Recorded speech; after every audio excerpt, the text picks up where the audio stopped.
primero, buenas tardes a todos y a todas. Espero que estén bien. Hoy vamos a inaugurar, digamos, el segundo encuentro del Imaginatorio Tecnocultural. En este caso, tengo el orgullo de presentar a Javier Blanco, que es doctor en computación por la Universidad de Eindhoven, de los Países Bajos, trabaja en FAMAF, en la UNC, Río Cuarto también, y es director de la maestría en Tecnología, Política y Cultura del Centro de Estudios Avanzados de Córdoba.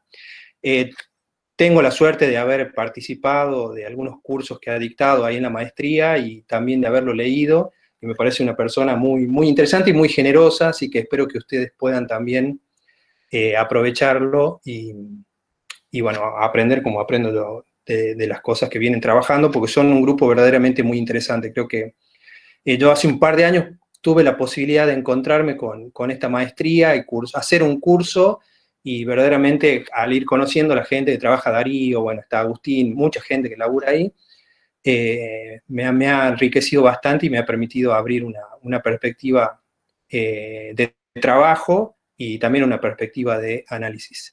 Así que bueno, el título tentativo que me había planteado Javier para esta charla era Devenir Digital.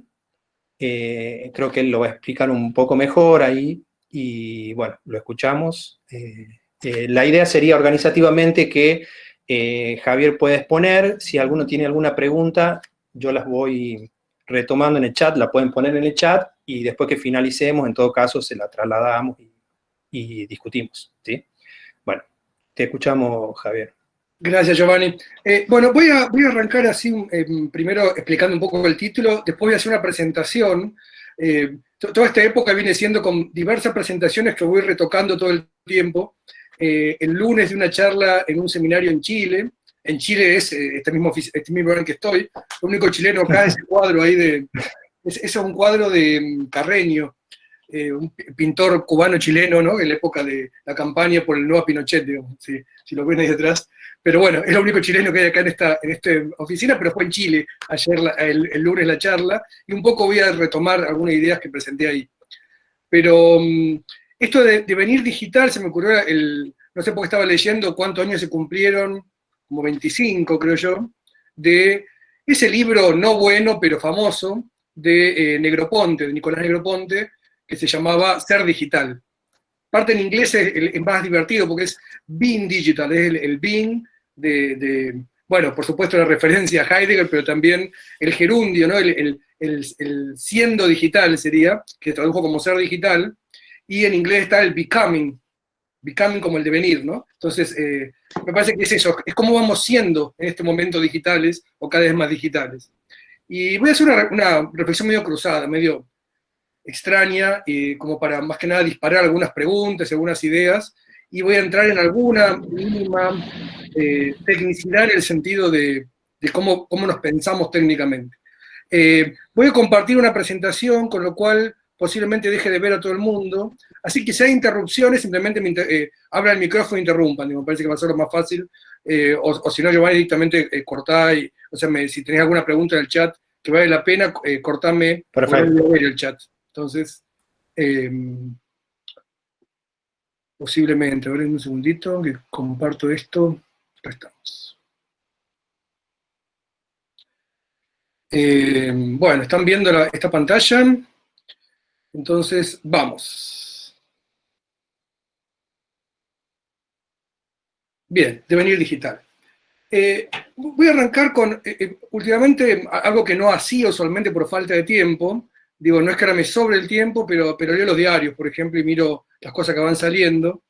Entonces, había hace poco en la revista Perfil, una revista que no leo usualmente, una entrevista a Jaron Lanier, que es un informático, alguien como yo, como en principio, yo soy informático de origen, un programador, hizo varias cosas de realidad virtual, y igual que yo también, quizá un programador con inquietudes, como decía Bioy Casares, ¿no? Afición por las letras y las artes. Y Lanier en la entrevista va a decir algunas cosas que me parecen interesantes, una que que tienen que ver, y por eso lo pongo como, medio como diagnóstico. Quiero primero diagnosticar un par de cosas y después ver qué significan esas cosas, ¿no? Dice Lanier que en el cerebro humano hay ciertos circuitos que son un poco más fácil involucrar que otros, dice, ¿no? Llamamos a estas cosas las respuestas para luchar o huir. Cuando se tiene miedo, el cerebro decide si luchar o huir. Esas respuestas, dice él, están cableadas. Son más profundas que la humanidad. Son instintivas, va a decir, ¿no? Esto es todo literal de la nota de la revista de hace una semana. Hablando de esto, dice que los algoritmos, ¿no? Esto que, ahora vamos a entender un poco qué es esto, pero los algoritmos pueden detectar más fácilmente esos mecanismos. El truco es que se tienen algoritmos optimizados automáticamente para obtener una respuesta de la gente. Dice, y este ejemplo, el que yo no conocía, que me parece interesante y fácilmente de comprender el problema, ¿no? Un ejemplo, dice los Estados Unidos, como movimiento de protesta Black Lives Matter, a partir de los tiroteos policiales contra jóvenes negros. La primera ola de Black Lives Matter consiguió un increíble impulso en las redes sociales, dice, donde pudieron organizarse y sacar su mensaje. Dice, fue casi como un viaje en la alfombra mágica, pero los algoritmos están enviando contenido de Black Lives Matter para averiguar quién responderá más. Y la gente que responde más son las personas que temen o están enfadadas por ello. Por lo tanto, dice, los algoritmos encontraron a todas las personas racistas, del viejo Ku Klux Klan. Se introdujo a esas personas ese contenido con el fin de excitarlas cada vez más. Esto es importante también, eso sucede automáticamente. No es que hay alguien detrás o hay un grupo detrás tratando de imponer una idea, sino que automáticamente, frente a más respuestas y más compartidos y más interacción, los propios algoritmos de Facebook o de distintos tipos de redes operan de esta manera. Así es como nace este movimiento racista organizado a gran escala, supremacista blanco en los Estados Unidos, que no existía antes. La gente estaba allí, pero estaba organizada. Es decir, de alguna manera, esta difusión y puesta en vínculo de distintos racistas blancos, casi un pleonasmo eso, se produce este fenómeno de la organización de movimiento en contra del Black Lives Matter, ¿no? Y eso ocurre a partir de ese automatismo, digamos, o de esa automaticidad de esos algoritmos, que veremos lo que son. Otra parte de la nota dice lo siguiente, habla de los problemas, de la política hoy, ¿no? Dice, los políticos sinceros y competentes en el mundo deben nadar aguas arriba, tienen que luchar contra el flujo de estupidez y negatividad que viene de Internet. Eso no significa que no puedan tener éxito, dice, simplemente lo hace más difícil. En todo el mundo, cada vez hay alguien que tiene el potencial de ser competente, no cínico o corrupto. Esas personas se enfrentan a un creciente desafío de desinformación o simplemente de basura y con personas enojadas irracionalmente. Estas cosas se generan algorítmicamente para crear un beneficio. Es un gran inconveniente, un problema que puede terminar con nuestra especie. Son fenómenos a gran escala y no tenemos acceso a todos los datos, dice. Mi sospecha es que si Facebook no existiera, habría habido un presidente diferente en varios países. Probablemente Brasil tendría un presidente diferente, los Estados Unidos también. En otros casos, tenemos más incertidumbre, pero también quizás sea así. Acá hay ejemplos, esto es de 2018, ¿no? Jair Bolsonaro fue uno de los grandes manejadores a partir de un centro militar de inteligencia de redes con noticias falsas. Ni hablar Trump, que fue el caso más estudiado de todos, en el cual básicamente con muy poca plata, entre comillas, muy poca para una elección como Estados Unidos, ¿no? unos pocos cientos de millones de dólares, se armó un edificio con productores de Hollywood, operadores de Internet, y el famoso que se creó ahí con ese nombre, Cambridge Analytica, si bien existía de antes con otros nombres, ahí aparece con ese nombre, y funciona para diseminar, sobre todo noticias falsas, a perfiles específicos. Falsas al punto que algún estudio de esto muestra que el 96% de las noticias usadas, es decir, distinto tipo de historias que se usaron en la campaña de Trump, eran falsas. Solo un 4% tenían asidero en la realidad. El resto eran, no sé, un inmigrante latino mató a su mujer, digamos, ¿no? Y aparece una historia que nunca fue cierta, pero que tocaba los sentimientos adecuados en la gente para que tuviera su reacción frente a esto, ¿no? Y también esto que se supo después, solo que cuando ocurrió en la elección de Macri, la del 2015, se supo, pero se supo Yo lo sospeché en ese momento, el cambio tan drástico en las votaciones indicaba alguna operatoria que desconocíamos, pero recién mucho después, porque todavía en ese momento no estaba claro que esto funcionaba, digamos, ¿no? Es más, alguna gente dice que no funcionaría, pero parecería que sí funciona.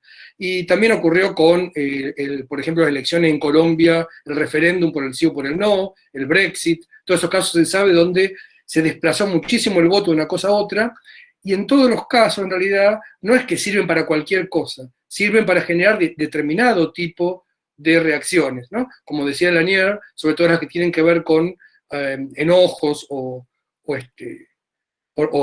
formas irracionales de conducta, sobre todo. No necesariamente sirven para combatir eso. Otro ejemplo que leí el otro día en el Guardian, este famoso QAnon. QAnon es una especie de movimiento, lo googleé muy poco porque realmente me produce un rechazo verlo nada más, pero el QAnon es un movimiento de noticias falsas y conspirativas, que dicen que en conjunto el sionismo, algunos millonarios como Bill Gates o George Soros, los pedófilos y no me acuerdo quién más, tienen una especie de secuestran niños y los usan en granjas para chuparles la sangre, ¿no? Usando la vieja idea, el viejo mito de que los judíos chupaban la sangre a los católicos, bueno, a los cristianos, historias por el estilo, y que hace algo completamente inverosímil, pero inverosímil en cualquier sentido, pero que está funcionando, al punto que esta nota de hace poquito, de la semana pasada del Guardian, porque esto era solo Estados Unidos, ya apareció en Inglaterra y en Australia, el movimiento de este QAnon.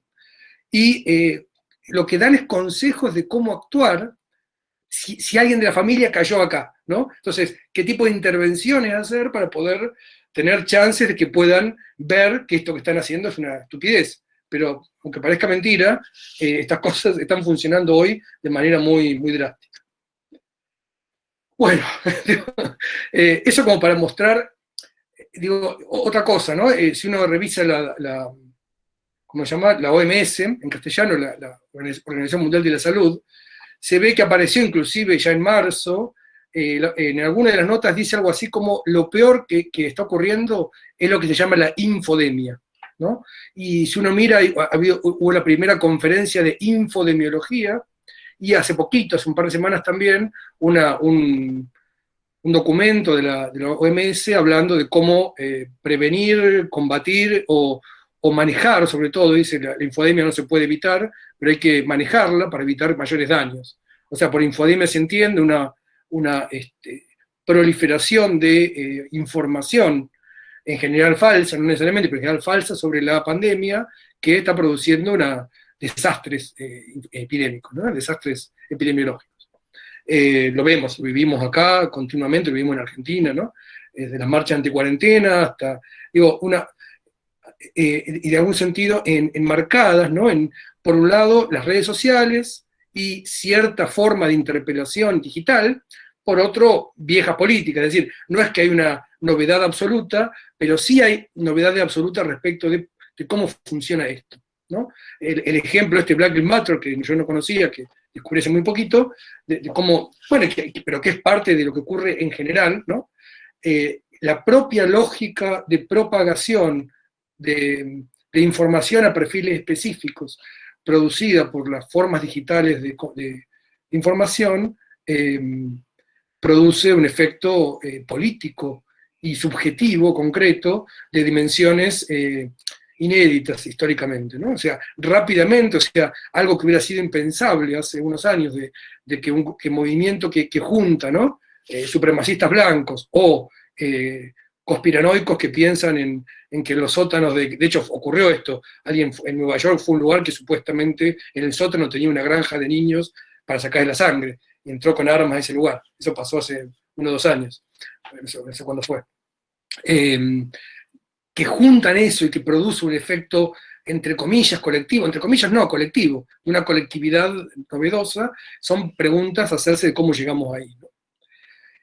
Y quizá, y ahí hay que tomar algunos matices y mirar, sopesar algunas cuestiones y tratar de equilibrar entre distintos tipos de peligros. Los peligros son concretos, pero peligros para pensar estas cosas. ¿Cómo se las piensa adecuadamente, ¿no? Y para ello voy a recurrir acá a esta película, no sé si todos la conocen, una película del año 68, ¿no? De Stanley Kubrick, que se crea la película a la vez que el libro, que es 2001, ¿no? 2001 Odisea del Espacio.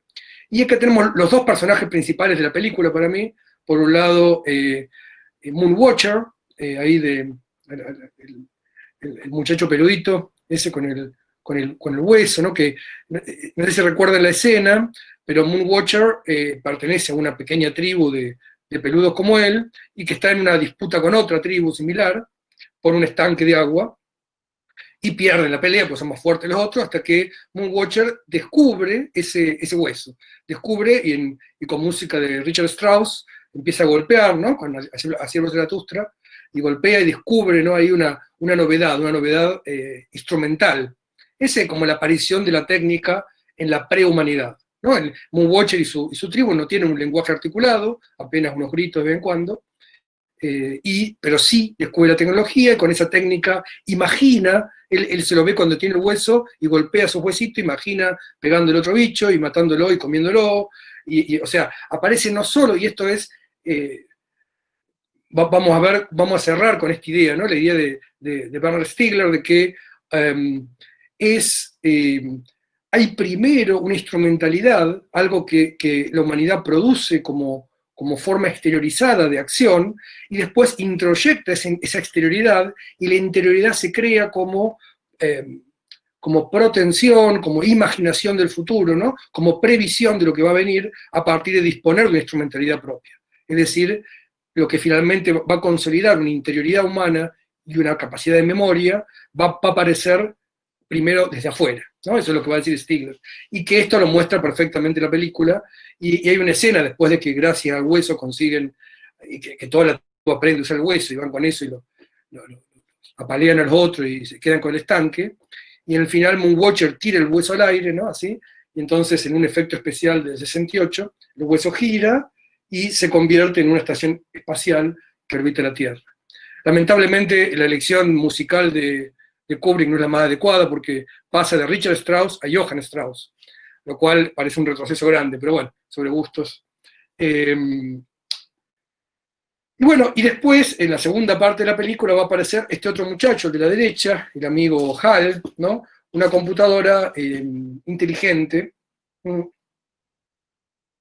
que de alguna manera va a condensar en el hecho ficcional lo que en esa época se pensaba que iba a ser la inteligencia maquínica, y también algo que en la película queda clarísimo, en ese ojo rojo de Hal, antagonismo que se va a producir entre máquinas y humanos. De eso se va a tratar también parte de esta charla, ¿no? Pero agarramos la historia por el medio, digamos, ¿no? Del Pleistoceno al 2001, que ya pasó, pero que no pasó, o a lo que vendrá en algún momento con esas inteligencias posibles. Alan Turing va a ser quien en el medio va a ser el gran salto, ¿no? El paso del hueso a lo digital. No sé si vieron la película de Alan Turing, esa que se llama en inglés The Imitation Game, y en castellano creo que la tradujeron el código Enigma o algo así, erróneamente, porque Enigma no era un código, sino una máquina, la máquina Enigma de los alemanes, y que Turing se va a encargar de decodificar, digamos, de hacer lo que hoy se llamaría criptoanálisis, es decir, tratar de decodificar en tiempo real los mensajes codificados que los alemanes mandaban en esa máquina, ¿no? Y la película es muy interesante, digo, está bien la película, tiene algunos errores importantes. Un error tiene que ver con el fin de Turing, que Turing por homosexual es condenado, no hace tanto, en el año 54, 52 en realidad, es condenado en la Inglaterra victoriana porque la homosexualidad era considerada un crimen, y parte de esa condena para no ir preso fue tomar hormonas, y en la película esas hormonas le producen cierto daño cognitivo, lo cual nunca ocurrió, pero sí ocurrió que tuvo daños psíquicos importantes. En particular le crecieron tetas a Turing porque le daban estrógenos para tratar de disminuir su deseo sexual.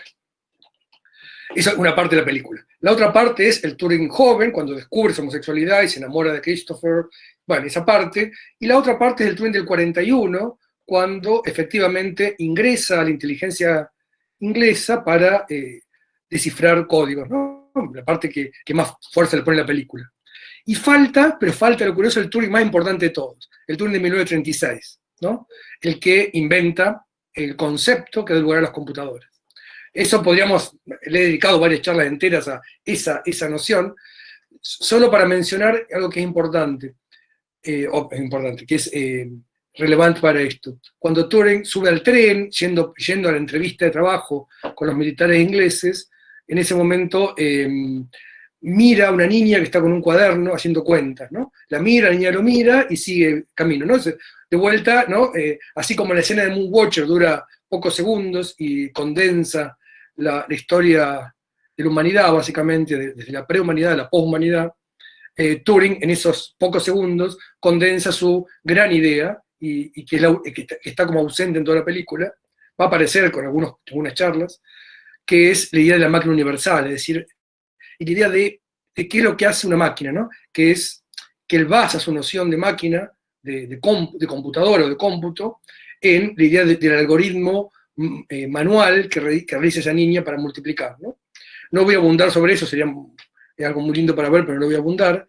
Sí quería revisar un poco algunos prejuicios, y perdón por ir muy rápido con esto y no detenerme, pero algunos prejuicios respecto de qué significa los programas hoy. Entonces los voy a recorrer muy rápidamente y con alguna medida idiosincrática mía.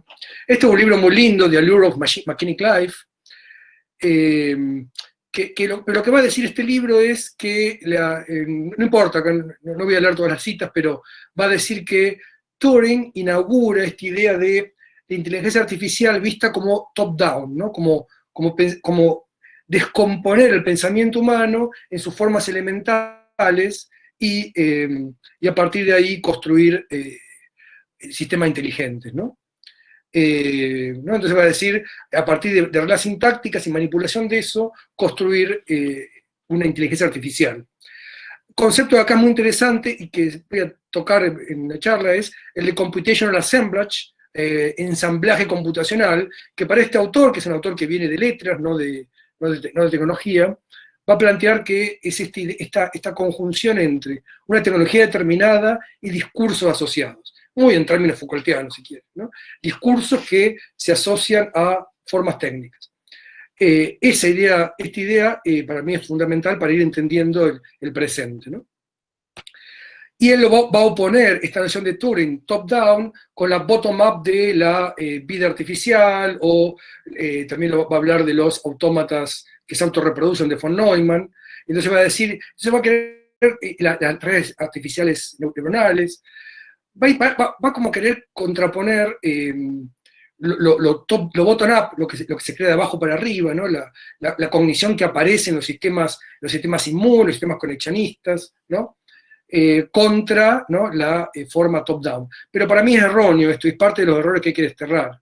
Lo top-down ocurre, lo bottom-up puede ocurrir porque lo top-down permite que eso ocurra, así como la viralidad puede ocurrir porque hay sistemas, hay anfitriones, ¿no? Que son capaces de, los virus aprovechan al anfitrión y sus mecanismos para poder existir. Lo mismo va a ocurrir con todo este otro tipo de formas, ¿no? Entonces hay una solidaridad entre todas las miradas, más aún, Turing no va a sostener una mirada top-down, ni mucho menos.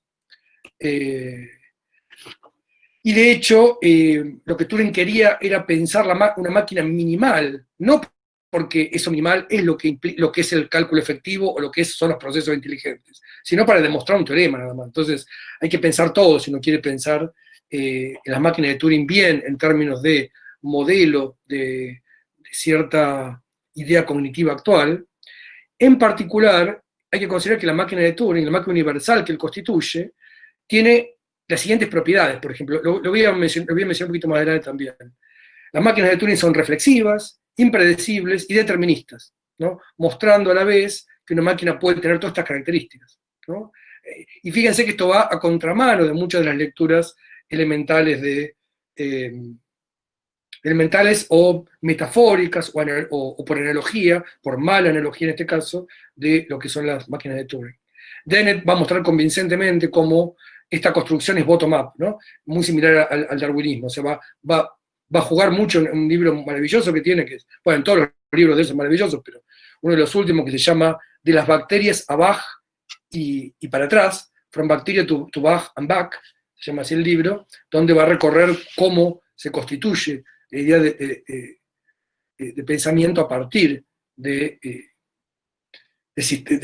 una, digamos, de competencia sin comprensión, va a decir él. Entonces, solo esto para remarcar, y perdón de vuelta por la velocidad con lo que lo paso, pero estas dos ideas van a estar ambas en Turing y ambas son necesarias para aprender computación, y a veces uno se queda solo en la primera. Cálculo mecánico, ¿no? Efectividad se lo llama, es decir, la idea de que se puede automatizar el cálculo. Pero a la vez, y también en el mismo artículo 36 está en Turing, la máquina universal, los programas como datos, o sea, todo programa también es un dato, y la idea de intérprete, es decir, la idea de que un sistema es capaz de leer un lenguaje y comportarse de acuerdo a prescripciones en ese lenguaje, ¿no? Es decir, una interacción entre lenguaje y mecanismos que no es ya descriptiva, sino prescriptiva, o incluso, digo, donde el lenguaje es parte, ¿no? Prescriptiva, pero en un sentido operatorio, no como normatividad, sino como directamente una indicación y una mecanización, ¿no? A partir del lenguaje mismo. Algo que es una novedad radical que va a aparecer recién en el siglo XX y que aún estamos viendo sus consecuencias, ¿no? Y esto presupone una noción relacional de computación. Esto no lo voy a elaborar hoy, pero está en la base de esto, ¿no? Y hay que poder entender esta relacionalidad tanto al interior de la noción de computación como entre humanos y no, entre, digámoslo así, sistemas cognitivos humanos y no humanos, que es el problema que estamos encarando hoy. Voy a saltear esto, todo lo que dice es algo... Martin Davis es un lógico y programador que hace poquito, el año pasado, ya tiene cerca de 100 años, Martin Davis, escribió un artículo que dice mis 70 años como programador, digamos, ¿no? Como, o haciendo ciencia de la computación. Maravilloso artículo, ¿no?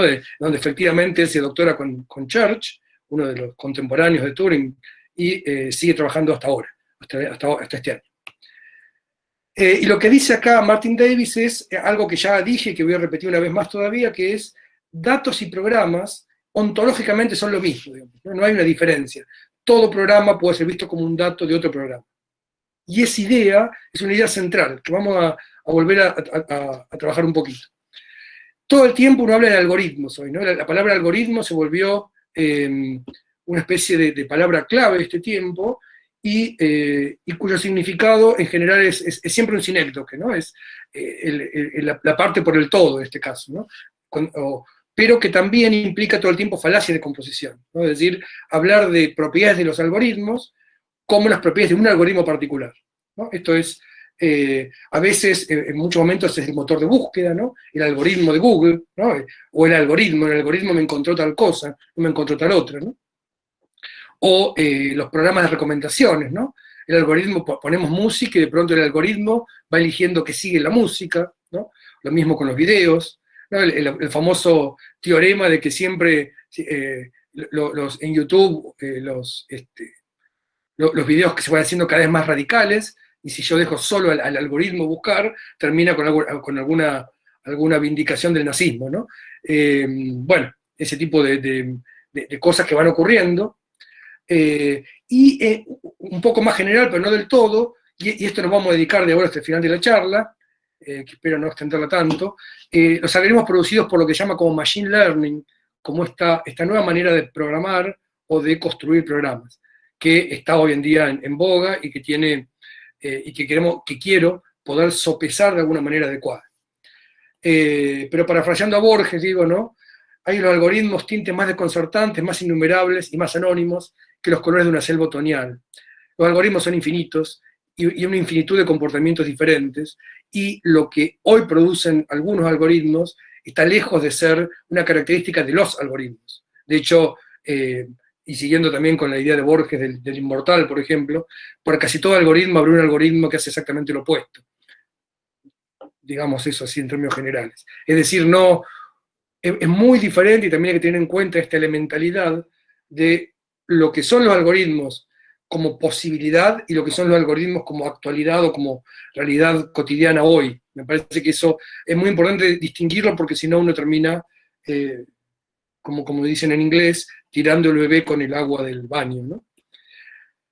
Pero esto fue lo que inteligencia artificial simbólica, esta que se encarnó en HAL 9000, en la película de Kubrick, se basa en estos principios, ¿no? La idea del pensamiento como deliberación racional, por inferencia lógica, sin preocuparse mucho por la percepción, y donde se presupone una ontología operatoria del mundo, es decir, represento al mundo en el programa y opero sobre ese programa como se operara sobre el mundo. Ese fue el proyecto que funcionó durante mucho tiempo, desde el 56 básicamente, hasta hace poco. Aún existe como proyecto, pero no consiguió resolver una cantidad de cuestiones, y este es uno de mis informáticos favoritos, a quien conocí, estuve en una universidad que él se formó también, Edsger Dijkstra, y Dijkstra tiene unas posiciones que yo suscribo, pero voy a revisar rápidamente. Dice que, por ejemplo, la cuestión de si una computadora puede pensar, dice él, no es más interesante de que la cuestión si un submarino puede nadar. Es decir, pensar es una cosa que hacemos que tiene bastante pocas buenas propiedades. Es bastante torpe como pensamos, entonces los submarinos no pueden nadar, hacer cosas mejores que nadar, va a decir, ¿no? Dice, el esfuerzo de usar máquinas para imitar la mente humana siempre me pareció como un poco tonto, dice. La usaría para imitar algo mejor, dice, ¿no? Y por último va a plantear, por último no, en otros lugares va a plantear esto, ¿no? Y va a decir que en la ciencia de la computación, pero más allá de la ciencia de la computación, yo creo que el vínculo humano-computadora, va a decir él, va a estar siempre ubicado en el interjuego entre la manipulación humana de símbolos y la manipulación mecánica de símbolos, llamados usualmente computación y programación. Computación la manipulación mecánica, programación la manipulación humana. Entonces, es muy interesante esta idea, y yo la sigo suscribiendo aún hoy, después de todo lo que pasó, y todo lo que está pasando, que hay vínculos mejores entre humanos y no humanos en términos computacionales. Sin embargo, el Machine Learning se inspira en el funcionamiento del cerebro humano. En particular, se inspira, pero no lo imita, ni mucho menos, ¿no? Pero se inspira. En particular, se inspira en el sistema perceptivo humano, ¿no? Es un conjunto de técnicas estadísticas de clasificación de patrones. Eso es básicamente el Machine Learning. Basados en muchos datos de entrenamiento, usando muchos procesadores interconectados. Estos son los famosos algoritmos que hablamos ahora, los algoritmos que aprenden. Organizados en múltiples capas, esto no importa demasiado.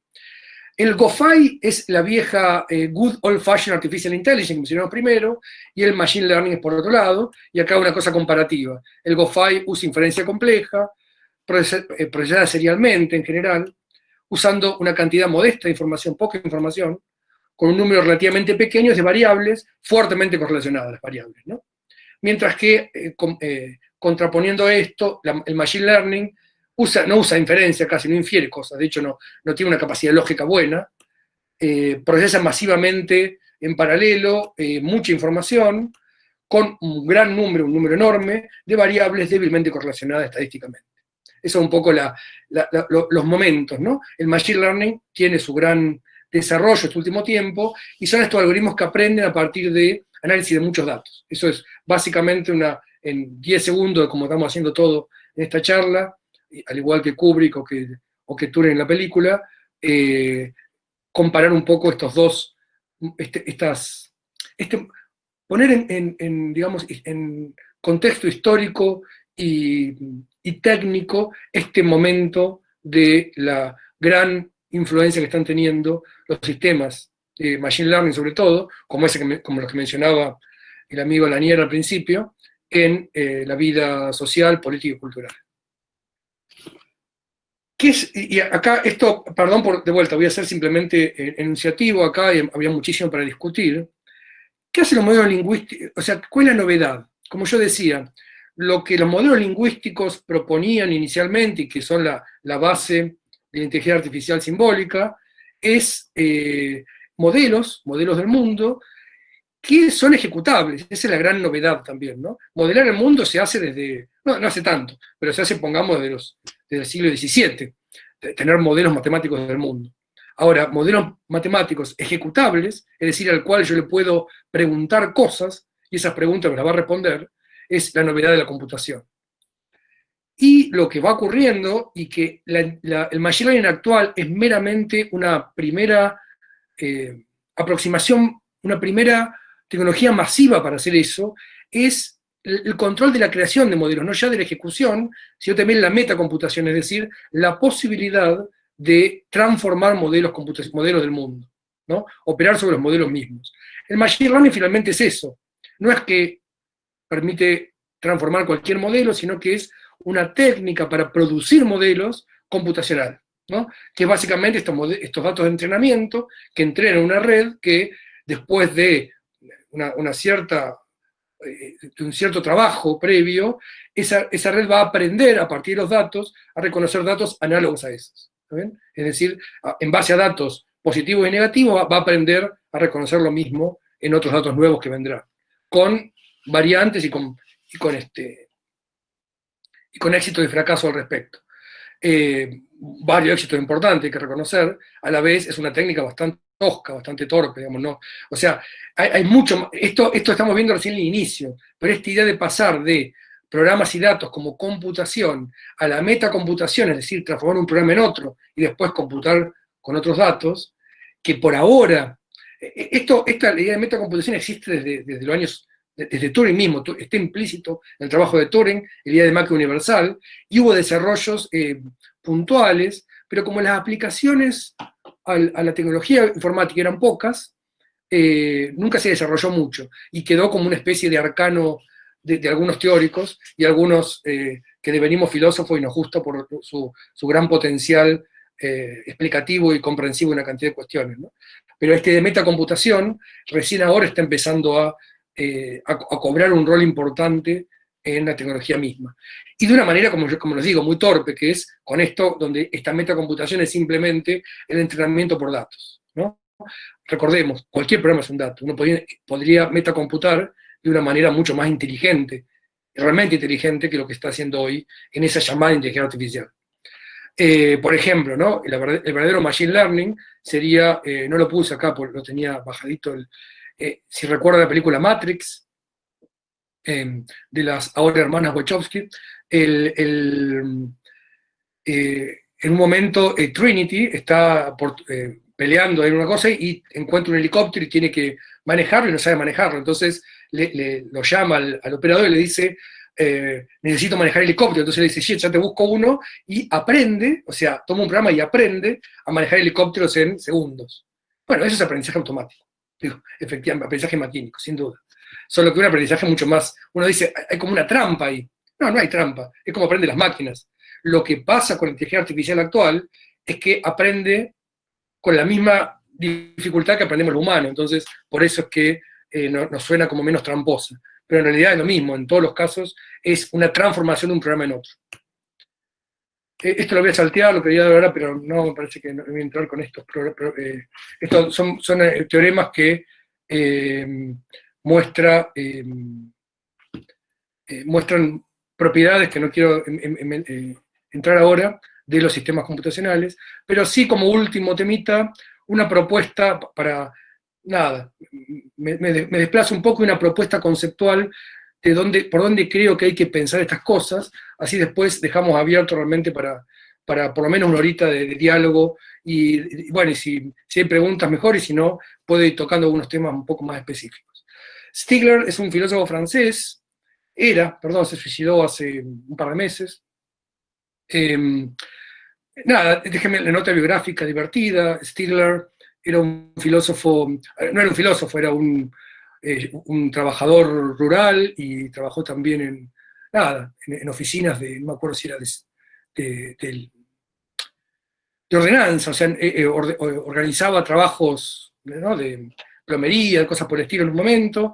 Después su suegro tenía una finca, así que fue ahí a sembrar en el 76, lo agarró a la sequía, tuvo que vender la finca, y puso un bar en Toulouse. El bar se llamaba hermosamente La espuma de los días, L'écume du jour, como el libro de Boris Vian, un escritor maravilloso de esa época, anterior, de la época de los años 40, 50. donde, como su nombre indica, había músicos de jazz y filósofos y prostitutas, se juntaban en ese bar, pero empezó a ir mal también con toda la malaria de la época, bueno, y el banco decidió no extender el crédito, y entonces él decidió que iba a conseguir su propio crédito en otros bancos, y se puso a robar bancos, y robó 3 bancos, me parece que se cebó un poquito ella, creo que con uno le alcanzaba, así que, y el cuarto lo agarraron, me parece, entonces estuvo preso. Y en la cárcel estudió filosofía y lingüística, y cuando salió a los 5 años, dice porque tuvo un muy buen abogado, porque le tocaban como 15, salió de ahí, Derrida lo dirigió en su doctorado, su trabajo de doctorado fue el primer tomo de una obra maravillosa que se llama La técnica y el tiempo, recomiendo su lectura, después escribió 2 tomos más de esa obra, y siguió escribiendo sobre, en general,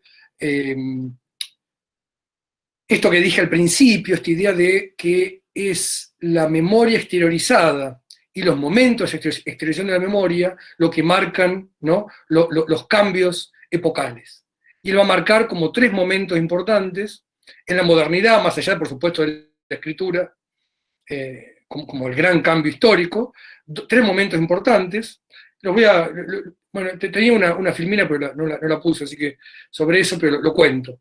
Va a marcar 3 momentos en los cuales la manera en que la memoria se exterioriza, pero como ya dije antes, ¿no?, exteriorización e introyección son operaciones que van juntas y que operan solidariamente, ¿no? La primera que él va a hablar es la de la máquina de vapor, y bueno, la revolución industrial, como una manera en la cual el saber hacer se exterioriza, es decir, el gesto del obrero se codifica en la máquina, y por lo tanto aparece el proletario, es decir, aquel que no tiene habilidades, y que entonces su única capacidad es vender su fuerza de trabajo al capital, y se produce lo que Marx va a llamar la subsunción real del trabajo bajo el capital, es decir, no solo el capital se queda con la plusvalía famosa, sino también que genera las condiciones de trabajo, ¿sí? Y lo que va a decir Stigler es que ese saber hacer se automatiza. Pero él va a pensar siempre farmacológicamente, es decir, todo fármaco que tiene que ver con esto que estructura la sociedad, en este caso la memoria del hacer, tiene un lado tóxico, venenoso, y un lado curativo, terapéutico, ¿no? El fármaco en griego es veneno y remedio, las 2 cosas juntas.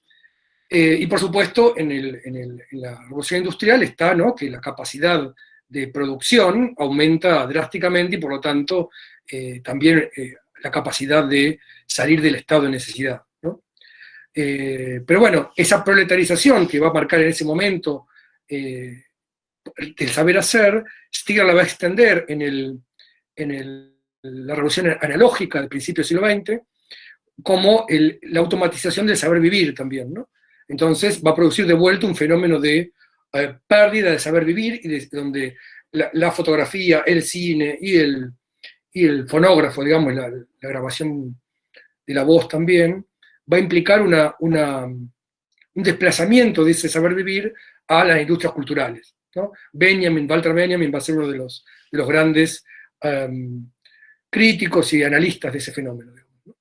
Y lo que va a decir Stigler es que en el siglo XXI, que según él va a empezar en el 1992, el siglo XX termina ahí para él, así como para Hobsbawm terminaba en el 89, con la aparición y ubicuidad de Internet, y por lo tanto con las tecnologías digitales como forma privilegiada de comunicación y de pensamiento. Y lo que va a decir Stigler ahí, con aún cierta nostalgia, pero a la vez con una mirada hacia adelante, es que se va a automatizar, se va a proletarizar el saber teórico. La producción del saber teórico va a estar mediada ahora por formas digitales, ¿no?, que cuando automatiza nuestra capacidad de pensamiento, nos generan un problema de dejar de comprender nuestro propio tiempo, ¿no? Como él siempre dice, o decía, hay un redoblamiento epocal que tiene que volver a ocurrir, es decir, hay que encontrar la terapéutica para esa novedad conceptual que es que el saber teórico mismo está, de alguna manera, en gran parte automatizado. Y su propuesta va a ser una que va a tomar de Canguilhem originalmente. Canguilhem, a lo ves, uno podría decir que viene ya desde la crítica del juicio de Kant, pero que Canguilhem va a plantear, Simondon va a elaborar muchísimo y después él va a reelaborar. Toda esa elaboración no la voy a hacer, pero sí me voy a concentrar en cuál es su propuesta organológica. Va a decir, lo leo directamente en una traducción que dice, es un artículo que publica ahora en el 2020, o sea, antes de suicidarse mandó todos sus trabajos a distintos lugares. Este era de antes, igual creo, no fue de los últimos, pero de los casi últimos. Y va a decir lo siguiente: organología general intenta establecer una teoría de la vida técnica, concebida como un proyecto cuya evolución es indisolublemente psicosociotecnológica, concebido a través del concepto de individuación de Simondon. Bueno, todo está, no importa tanto, pero sí esta idea, ¿no? Lo psicosociotecnológico hay que pensarlo de manera inescindible. O sea, no hay cerebro o sistema nervioso central, no hay organización social, no hay tecnología digital por separado entre sí, entre los tres polos, ¿no? Es decir, solo se pueden comprender juntos, ¿sí? Esto que decía Lanier, de cómo los algoritmos son capaces de detectar sistemas o subsistemas cerebrales que ni siquiera son perceptibles a nivel de la conciencia fenomenológica, es decir, son mejores para detectarlos que el propio sujeto, digámoslo así, si eso existiera, o que la propia autoconciencia, implican que la constitución hoy de todos esos circuitos hay que pensarla toda junta, no se le puede pensar por separado. Hace falta una disciplina híbrida o una transdisciplina que él lo llama organología, que podríamos, si hay interés podemos discutirlo mucho, qué significa, ¿no? No es lo orgánico, sino lo organológico, lo que requiere para pensar estas cuestiones. Hace posible, va a decir Steele, los enfoques transdisciplinares, indispensables para el estado actual de desarrollo organológico, es decir, técnico, que modifica las organizaciones psicosomáticas y sociales de una manera acelerada y que plantea preguntas radicalmente nuevas, induciendo una ruptura epistemológica o incluso antropológica, ¿no? Hay una nueva antropología, en algunos casos se va a hablar de entropología, en francés se pronuncia igual, anthropologie, pero el mismo chiste que hace Derrida con différence, va a hablar de entropología, es decir, antropología informacional, usando el concepto de entropía. Bueno, esta noción para mí es por dónde hay que pensar hoy y construir una mirada que para mí, bueno, ni partir tampoco, pero no está en el antagonismo, no está en la solución o la irresolución que hace Kubrick en la película, sino por el contrario está en un pensamiento integrado de qué es esta humanidad que ya no es tal casi, ¿no? O sea, estas formas humanas integradas a sistemas cognitivos no humanos y a formas sociales y que hoy la pandemia lo único que ha hecho para mí es poner eso de manifiesto, y que algunas preguntas al respecto que ya venían de hace tiempo y que siempre fueron importantes, hoy se hayan vuelto absolutamente urgentes. Bueno, muchas gracias, Javier.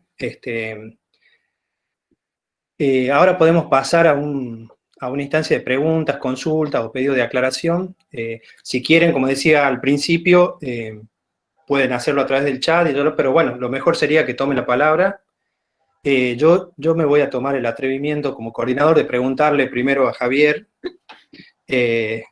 algunas cosas que también vengo pensando y bueno, creo que vienen de la mano de estos planteos, ¿no? Una cuestión que me parecería interesante saber tu opinión, obviamente, en relación a esto, es retomando un poco la idea de Simondon, ¿no? Es decir, esta idea del acoplamiento, ¿no? Es decir, pensar el acoplamiento entre lo humano y lo no humano. Y bueno, una de las propuestas de Simondon, que toma el objeto técnico como principio de inteligibilidad, es plantear esta idea de integrarlo a la cultura primero, o sea, pensar, integrarlo, pero por otro lado, pensar un vínculo desalienado, ¿no? Es decir, creo que hoy el desafío, al menos en mi impresión, es que muchas de las discusiones que se ponen en juego sobre la técnica en el uso cotidiano, que yo pienso en las discusiones en la universidad, si usar o no usar tecnología, para dar un ejemplo, están o siguen subsumiendo la tecnología a un vínculo instrumental, digamos. Que no solamente desnuda la dificultad que parece ya obvia de que en general terminamos reduciendo nuestro vínculo con la tecnología, no todo el mundo, pero digo a un vínculo instrumental, sino también que desnuda nuestro vínculo con el mundo, que sigue siendo instrumental y asimétrico. Yo no sé si en Stigler eso que él propone como sistema de cuidados, y eso sería la pregunta, o esa terapéutica, está relacionado con esta idea de Simondón de pensar ese vínculo desalienado, o en todo caso pensar la necesidad de acompañar nuestra relación con la tecnología con un conocimiento más profundo. Sí, Giovanni, completamente. O sea, de hecho presupone eso. Me parece presupone la noción simondoniana. La voy a explicar un poquito más así y cómo la leo yo en el presente. Simondón, en un libro que escribe en el 58, 1958, el mismo año casi, o por ahí, en que Heidegger escribe la pregunta por la técnica, y de alguna manera despejando y cambiando de signo la pregunta por la técnica en Simondón. Simondón va a arrancar ese libro, que es su tesis complementaria. En ese momento en Francia escribían dos tesis, principal y complementaria. La tesis complementaria se llama El modo de existencia de los objetos técnicos. La tesis principal, la individuación a la luz de las nociones de forma e información. Yo creo que, bueno, habría muchísimo para decir de eso. Me concentro en cómo empieza el modo de existencia de los objetos técnicos, y va a decir Simondón que la cultura, la alta cultura sobre todo, esa es la que en las facultades de humanidades, o no sé cómo se llaman ustedes, humanidades, suele imperar y suele... Humanidades, se suele mirar, se suele todavía, más que entonces inclusive, mirar con sospecha o con alarma o con miedo, ¿no? Las tecnologías, sobre todo, la idea tecnológica. Más que la ciencia, inclusive. Ustedes saben que también por esa época, C.P. Snow, un filósofo y científico inglés, escribió Las dos culturas, ¿no? Esta idea de que la cultura científica y la cultura humanista, digamos, no se encuentran y se sospechan mutuamente, ¿no? Y curiosamente, incluso él evita o no tiene en cuenta siquiera la cultura técnica, que ni siquiera estaba a la altura de la cultura científica. Hoy ya no, pero en la modernidad, digamos, cuando el proyecto ilustrado imperaba, nadie podía imaginarse que una persona no supiera que la Tierra gira alrededor del Sol y no al revés, o que la Tierra es redonda y no plana, o que las vacunas sirven, o que los antibióticos no curan los virus, digamos, ¿no? Todas esas cosas que uno sabía, digamos, tenía que saber para vivir, para ser un ciudadano, no solo para ser un científico. Ya parece que no, porque, bueno, en fin. Pero sin embargo uno podía no entender cómo funcionaba un motor, o no sé, o menos que eso, o cómo funciona cualquier cosa elemental, y eso lo podía hasta decir abiertamente sin sentir vergüenza, ¿no? Hay desde los griegos hasta ahora, una especie de subordinación de la teogenia a la physis, de la técnica, traduzcamos, al conocimiento de naturaleza, ¿no? La ciencia tiene una alta estima, ¿no? Mientras que la tecnología no. Y lo que decía Simondón es que cualquier cultura que obvia la técnica como parte constitutiva, esencial de esa cultura, es una cultura trunca y que está perdiendo de lo mejorcito que había. Y bueno, y se dedica a intentar mostrar eso de una manera para mí muy, muy exitosa, digamos. Muestra claramente por qué en los esquemas puros de funcionamiento hay una realidad humana de lo mejor de la realidad humana incorporada en esos esquemas de funcionamiento. Y que por lo tanto es indispensable una cultura técnica, es decir, una cultura que incorpore la técnica como proyecto humano, ¿no? Eso es básico para Simondón. Lo que pasa es que incluso hasta desarrolla un programa de estudios para hacerlo, incluso cuentan que Simondón enseñaba filosofía con un motor, ponía un motor arriba del escritorio y explicaba las partes del motor y los funcionamientos de distintos circuitos, y con eso daba conceptos filosóficos. Se cuentan cosas de Simondón. Creo que Stigler murió de manera similar a Simondón, que es con pastillas. Bueno, Simondón no se sabe si se suicidó o si se le fue la mano, con pastillas y whisky, pero bueno. El caso de Stigler no, Stigler ya había decidido, más el amigo de él sabía tomó las pastillas correspondientes. Pero bueno, más allá de eso, Simondon es un personaje muy, muy intenso también en sus ascripciones filosóficas, y planteaba esto, ¿no? Un plan de estudio, la necesidad de estudiar tecnología como forma de las humanidades, y reconstruye esa noción. ¿Qué pasa? Igual fracasa eso, fracasa, creo yo, digo, en el sentido de que no ocurre eso, no ocurre en el mundo, y esa alienación, en el sentido de extrañamiento de técnica y cultura, acompaña hasta hoy, pero con un agravante: la tecnología evoluciona, y ese hiato inicial que se oculta, y parecería que hay un problema con la tecnología actual, que en realidad es previo.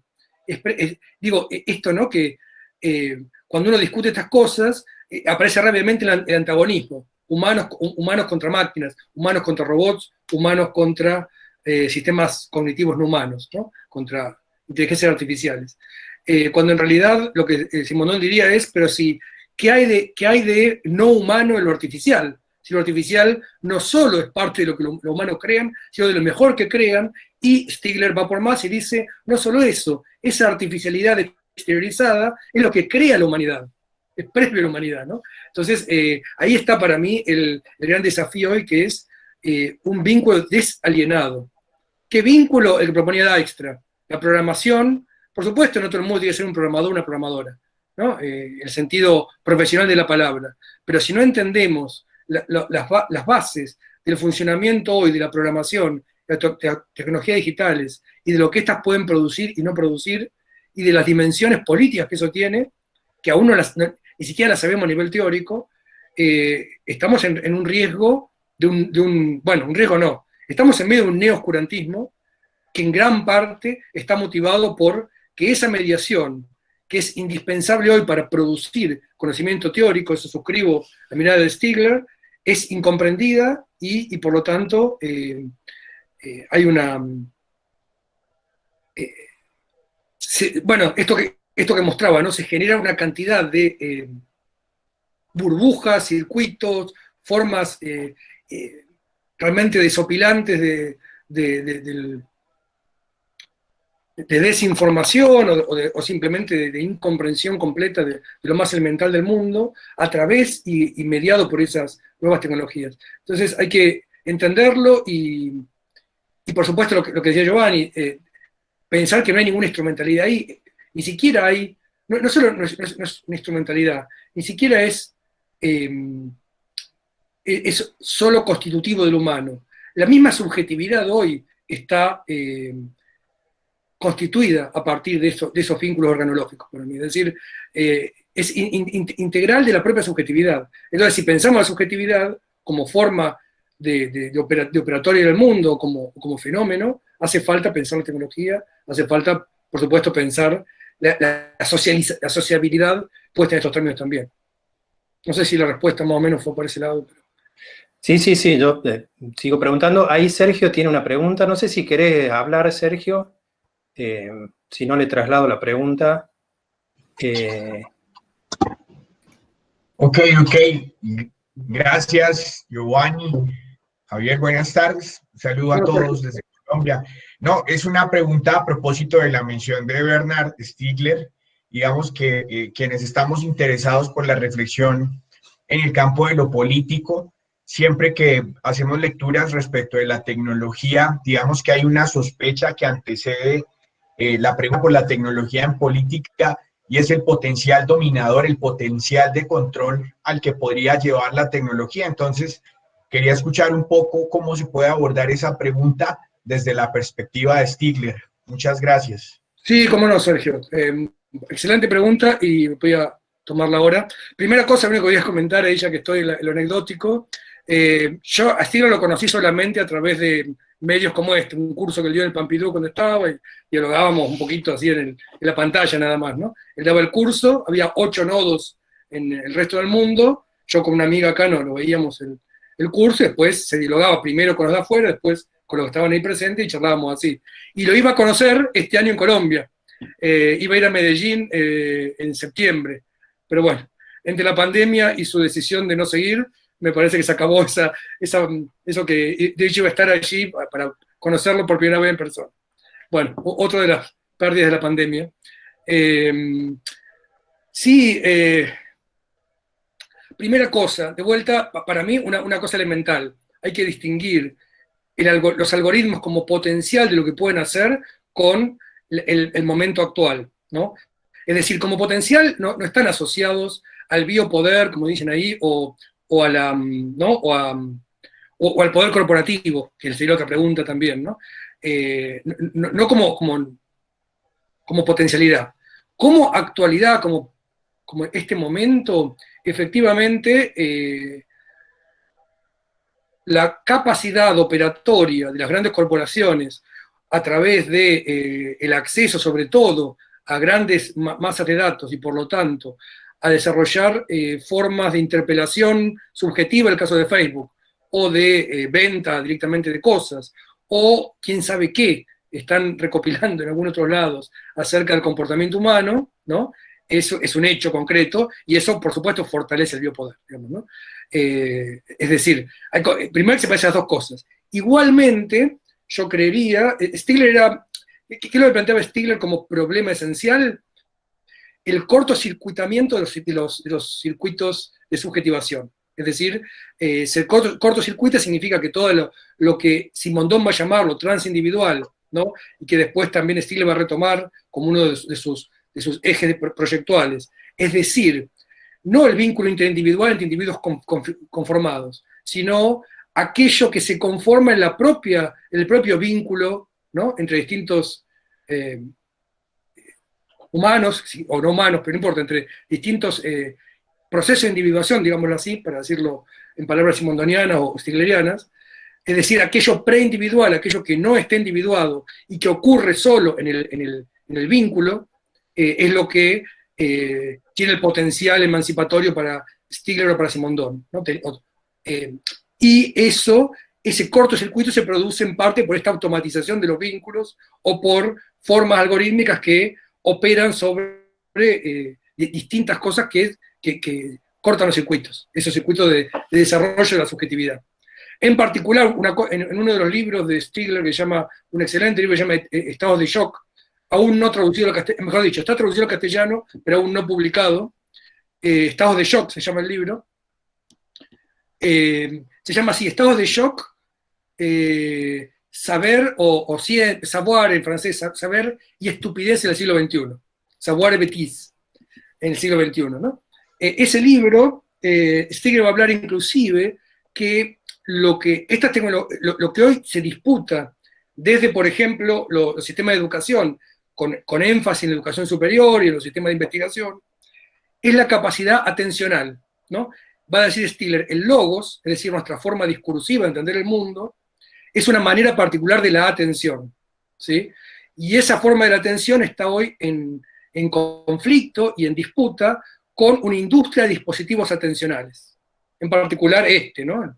El famoso iPhone como paradigma de un capturador de la atención, y que lo que hace falta es reconstruir circuitos atencionales de lo que se llama, él toma estos conceptos de Catherine Hales, que es entre atención profunda e hiperatención, ¿no? La capacidad de mantener el desarrollo de la atención profunda, ¿no? Frente a la atención diversificada e inmediata que la tecnología digital les produce. De vuelta, Stigler no es un tecnófobo, ni mucho menos, pero intenta reconstruir esas condiciones en este nuevo marco, ¿no? Y por lo tanto propone tareas tanto para la educación superior, los sistemas de investigación, la educación en general y el pensamiento del presente, sobre todo. ¿No? Sí. No sé si eso te da una respuesta, Sergio. Sí, muchas gracias. Perfecto, gracias. Te agrego algo más ahí también. Y esto, por lo menos mi opinión, respecto del poder corporativo. Tuve una discusión que tuvimos en el encuentro de Chile del Louvre, que contaba con Flavia, una compañera amiga de Buenos Aires, del tema de las plataformas, ¿no? Vemos las plataformas como forma privilegiada de distribución de las cosas, digamos, ¿no? Las plataformas por supuesto Facebook, etcétera, Amazon que distribuye cosas, o Uber que distribuye personas, o etcétera, un montón de plataformas. La plataforma es una forma desaforada de concentración y de acumulación del capital hoy, ¿no? Sin duda. Y también de precarización laboral y de muchas cosas. Pero vi un trabajo hace poquito de un sociólogo de Buenos Aires, Mariano Zuckerfeld, donde mostraba la gran variedad y existencia de plataformas, tanto en su propiedad, de plataformas corporativas, cooperativas, libres, abiertas, cerradas, militares, bueno, por sus formas de vínculo, bueno, hay una taxonomía enorme de plataformas, por ejemplo. Y lo mismo pasa con esto. Una última referencia, Stigler va a decir que estamos viviendo un capitalismo pulsional, ¿no? En la cual el mismo deseo, la misma economía libidinal está en franca decadencia. ¿Sí? No hay ya un apego por nada, excepto todo es monetarizable e intercambiable, de alguna manera. Y va a poner como alternativa, doblemente para mí, a, por ejemplo, los movimientos de software libre, es decir, aquella producción tecnológica, software, pero puede ser otras cosas, digamos, ¿no? Aquella producción de objetos técnicos con una agencia específica, donde hay un vínculo de deseo con esos objetos que trascienden mucho la monetarización de esos bienes, si se quiere. En eso veía él como algo incipiente, de una nueva manera de poder pensar un vínculo contributivo con objetos económicos importantes, ¿no? Hay otra pregunta de Andrés Sujetti acá. No sé si la alcanzas. Ahí está. No, si querés. Pero primero creo que hay una chica, Ana González, que también estaba preguntando algo, me parece, antes que yo. Ana estaba preguntando si las redes han fortalecido el biopoder en la época del COVID-19. Sí. Ana, no sé si querés preguntar. Un poco habló ahí Javier. Sí, por el tema de que me parece que se ha fortalecido en cuanto cómo se sigue a la persona a través de las redes, cómo se controla, digamos, todo lo que compran, todo lo que genera utilidad al capitalismo, cómo se persigue, digamos, todo ese itinerario desde lo que le gusta al consumidor y todo lo que hace clic, digamos, es como que es seguido, como un itinerario, como un historial de cada persona. Se sigue todo, digamos, ese seguimiento me parece que también fortalece en cierta forma el capitalismo. Era ese aspecto relacionado con el biopoder. Sí, Ana, sí, pero yo creo que ya un proceso que venía de antes, en realidad, ¿no? No es una novedad del COVID. La novedad del COVID es que empiezan a ocurrir cierto seguimiento de parte de los estados o de otro tipo de organizaciones, de sociedad civil también, digamos, ¿no? Donde me parece que inclusive es una discusión interesante y difícil para mí. No es que, digamos, que no existiera antes, sino que ahora es como que se han encauzado y como que se está segmentando, como los estudios que se hacían de marketing, que se segmentaban según la edad, el sexo, ahora es como las preferencias y como que se han ramificado las preferencias en cuanto a la política, a lo que más le gusta a las personas, pero en todos los órdenes de la vida, ¿no? Sí, tal cual. Sí. Pero no es por el COVID, eso ocurre, ya lo han estudiado en Facebook, por ejemplo. Cambridge Analytica es lo que hacía, digamos, ¿no? Desde la época, de otra época ya lo venían haciendo y lo siguen haciendo. Es más que eso aún, no es un biopoder necesariamente humano, en el sentido de que gran parte de las categorías de qué es lo que uno le gusta, hace, quiere, no son ya categorías de las conocidas, ¿no? Son emergentes de los propios sistemas. Sí, como lo que también emerge ahora es como que atravesó a toda esta categoría, que es la salud, el poder adquisitivo, el requerimiento de los ingresos familiares, el número de personas que están con ciertos requerimientos, y es como que es más manipulable todo esto. Sí, tal cual, pero insisto, yo no creo que sea más que en otro momento, al contrario. Yo creo que en realidad lo que los sistemas automatizados son capaces de hacer es muchísimo más que eso. Es mucho más, si lo querés ver así, es mucho más preocupante aún que disponer de los datos al viejo estilo. Pero el viejo estilo realmente es casi irrelevante hoy. El problema son los datos del nuevo estilo. Es decir, por ejemplo, cuándo, en qué momento haces clic, a qué hora y por qué, y con qué imagen en la pantalla, ¿no? Algo que es irrelevante en términos del el seguimiento o el biopoder humano, ese que Foucault caracteriza, o Deleuze, Universidad de Control. Eso es nada, un juego de niños respecto de lo que es capaz el biopoder hoy, digamos, ¿no? Por eso digo que no es ese el problema. Eso es un problema más, pero no agrega nada, pero yo creo que el problema ya venía, y sí, la pandemia lo que hace para mí es, sobre todo, lo visibiliza.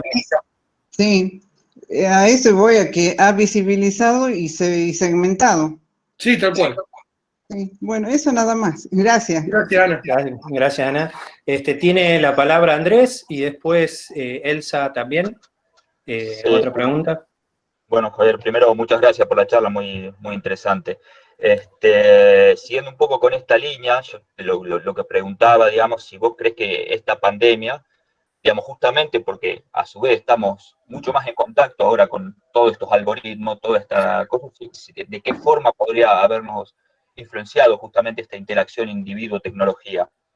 Justamente porque en este hecho particular creo que se da un aumento de toda esta interacción, digamos, que en condiciones normales a lo mejor no, digamos, estamos constantemente interaccionando, pero no de la misma forma que en esta situación particular. Sí, aún no, digo, me parece que hay que analizarlo, y analizarlo empíricamente, eso sobre todo, ¿no? Hay algunos análisis recientes, pero pocos. Efectivamente, yo creo que el cambio es drástico. Por empezar, porque se masivizó, digamos, ¿no? Hoy cualquier docente universitario adquirió competencias que no tenía, ¿no? La gran mayoría. Yo mismo, yo siendo informático, programador, bueno, yo no programo mucho, pero estudiaba esas cosas, no sé, y todo, me costaba mucho más estar así como ahora, como he conseguido hacerlo de una manera mucho más fluida que hace un año. Antes me rechazaba esto. No ocurrían estas conferencias solo muy de vez en cuando. Hoy y eso hace que me parece esta novedad de nuestro devenir digitales vaya a preservarse, aun cuando, digamos, seamos optimistas, aun cuando volvamos a una vida presencial cotidiana usual, digamos normal, ¿no? A una cotidianidad de la presencialidad. Aún así yo creo que esto va a perdurar. Digo, que podamos charlar, vos estás en París, yo estoy acá en Córdoba, Giovanni ahí en Catamarca, y ahí lo veo a Renzo, que debe estar, no sé, en Chile, en algún lado, digo, que estemos todos charlando así, lo vamos a seguir haciendo, porque nos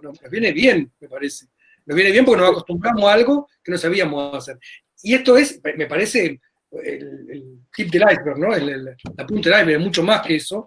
Nos hemos transformado importantemente, quizás en muchos casos negativamente, y quizás también vamos a tener muchos padecimientos asociados a esta forma, ¿no? De hecho, yo termino cada día agotado, no sé por qué, pero bueno, termino agotado porque tengo un montón de vínculos así, de esta manera, pero a la vez nos permiten otra forma de establecernos. Y recién está empezando, digo, por ahora esta forma es simplemente charlar de manera, reproducir en gran parte lo que éramos antes de la digitalización forzada en que estamos. Pero eso me parece que es solo el comienzo, vamos a devenir de otras maneras también, creo yo. Pero aún no lo sé, digamos, ¿no? Y efectivamente lo que esto muestra es algo que sí veníamos estudiando, que es cómo, bueno, esto que mencioné cuando preguntó Sergio, ¿no? Cómo la subjetividad se constituye a partir de vínculos digitales. Eso ya venía y esto simplemente lo universalizó y lo aceleró. Entonces, hay mucho por pensar y por descubrir ahí, sí, sin duda.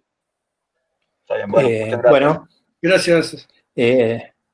Elsa. Sí, hola, ¿qué tal? ¿Qué tal, Elsa? Dos preguntas. La primera, no me quedó claro si la referencia a las acciones colectivas movilizadas, digamos, a través de las redes en Estados Unidos después de los asesinatos de los ciudadanos afroamericanos era un ejemplo o a tu entender, marcaba un momento bisagra, digamos, para pensar las claves de la acción colectiva en este momento? Esa era mi primera pregunta. Bien, respondo esa. No, es un ejemplo, no es un momento bisagra. Yo creo, pongo otro ejemplo, este lo conozco bien de hecho porque lo estudiamos de manera puntual nosotros. El caso de Bolsonaro en Brasil y su elección. Un periodista, Renato Robay, tuvimos una charla muy extensa con él y después conseguimos todos los datos precisos estadísticos. Recuerda el movimiento El Henao, el movimiento El No, ¿no? El Henao es un movimiento de mujeres en Brasil impresionante. Quizá el movimiento, Brasil no es un país que tenga grandes movilizaciones. Tampoco Chile lo era y las tuvo desde el año pasado, pero bueno. Pero Brasil, tuvo esas movilizaciones enormes de mujeres contra Bolsonaro, ¿no? Ahora, ¿qué pasó? Mientras ocurre el movimiento ese, hay una operación coordinada por un capitán del ejército, no me acuerdo el nombre ahora, que es el que llevó adelante la campaña en redes de Bolsonaro. El movimiento fue maravilloso, un éxito político, ¿sí? Millones de mujeres en las calles en contra de Bolsonaro. Entonces, a la vez, y yo vi después una parte de la campaña. La campaña implicó fake news, ni siquiera news, ni siquiera noticias, fotos falsas distribuidas por WhatsApp. En Brasil mucha gente casi no tiene acceso excepto WhatsApp gratis, no tiene ningún acceso a internet como de este estilo. Con fotos espantosas, hablando de mujeres, había mujeres cagando en la calle, así, que no eran fotos de Brasil, pero las ponían como si fueran fotos de esas movilizaciones. Vi una foto de una travesti que estaba metiendo un crucifijo en el culo. Así lo voy a decir sin mucho eufemismo, ¿no? Esa era la foto, así, como que era una foto de ese momento, ¿no? ¿Qué ocurrió? O sea, eso se distribuyó de manera masiva. Bueno, fotos de otra cosa, sacadas, o probablemente como hacía Trump, construidas ipso facto, construidas esas fotos. ¿Qué implicó? Que en las 2 semanas que siguieron, la intención de voto a Bolsonaro, de parte de mujeres, sobre todo de grupos evangelistas y católicos, aumentó en un 15%. Es decir, el movimiento más importante y el hecho político más novedoso, y por supuesto que es un hecho político que tiene otras consecuencias, ¿no? Pero implicó darle más votos al enemigo. O sea, fue todo junto, el hecho político y la operación en redes.